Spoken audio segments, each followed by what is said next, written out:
Every year in the United States, hundreds of billions of dollars are spent on medical tests, procedures, and treatments that patients didn't need. That's not a typo. Hundreds of billions of dollars. And what's worse, some of those procedures actually hurt people. Today on Curbside Consult, we're talking about unnecessary medical procedures in America.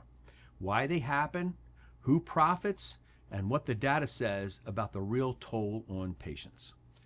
Research published in JAMA and backed by the National Academy of Medicine estimates, listen, that up to 30% of all healthcare spending in the United States is wasteful. And a significant chunk of that is unnecessary testing and procedures. We're talking MRIs for uncomplicated back pain, cardiac stress tests for low-risk patients, C-sections that weren't medically indicated, antibiotics for viral infections.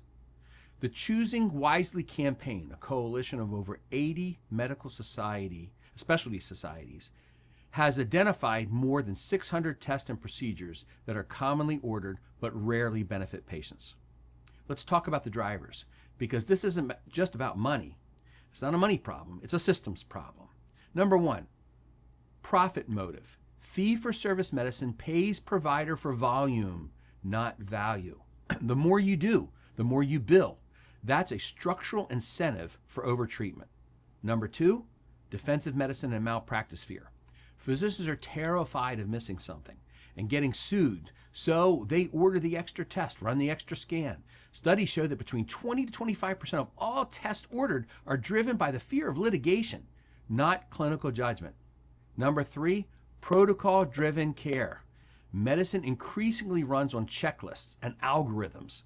While that improves consistency, it also means patients get the protocol, not the evaluation. Number four, time pressure. In a 7-minute office visit, there's no time to dig deep. The shortcut is the test. Order first, think later. Here's where it gets really interesting. Several studies, including research from Stanford and published in Health Affairs, have looked at what happens when states cap malpractice damages. The findings are consistent. Where malpractice liability is limited, physicians order fewer tests. State of Texas capped non-economic damages in 2003. Studies that followed showed measurable reductions in diagnostic imaging rates in affected specialties. The conclusion is hard to ignore.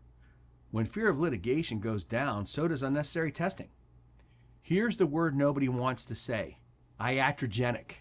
It means caused by the medical encounter itself.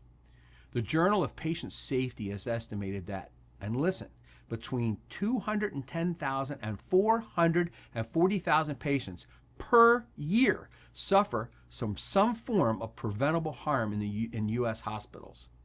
Medical errors, including complications from unnecessary procedures, are estimated to be the third leading cause of death in the United States. Every procedure has a risk. Every contrast injection, every biopsy, every surgery, when it wasn't needed, that risk was entirely avoidable. So what's the answer?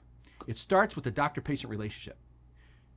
Direct primary care physicians who operate outside of insurance have the time, the incentive, and the relationship to actually evaluate you, not just run a protocol on you. The goal isn't to do more medicine, it's to do the right medicine. If this hit home for you, share it with someone who needs to hear it. And I'll see you at the next Curbside Consult. I'm Dr. Ken Rictor. Please click the button to subscribe and click on the bell for notifications. It'd be great to see you. Thank you.